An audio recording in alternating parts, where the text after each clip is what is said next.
এই কচ্ছপটি একটি পরিত্যক্ত রশির মধ্যে পেঁচ লেগে অনেকটা বিপদে পড়ে যায়। কোনোভাবেই এই কচ্ছপটি চলাফেরা করতে পারছিল না। তাই এই লোকগুলো দেখতে পেয়ে এই কচ্ছপটিকে নিয়ে যায়। শেষ পর্যন্ত দেখতে থাকুন এই লোকগুলো এই কচ্ছপটিকে কি করে।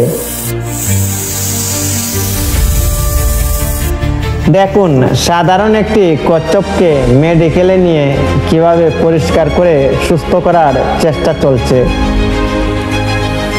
এমন মানবতার কাজ কয়জন করতে পারে? তবে বিশেষ করে এই লোকগুলোর কাজ দেখে খুব ভালো লাগলো। আপনাদের কাছেও যদি ভালো লাগে লাইক কমেন্ট শেয়ার করতে ভুলবেন না। কমেন্ট করে জানাতে পারেন আপনাদের মতামত। আমরা সবসময় চেষ্টা করি নিত্য নতুন ভালো কিছু ভিডিও আপনাদেরকে উপহার দেওয়ার জন্য।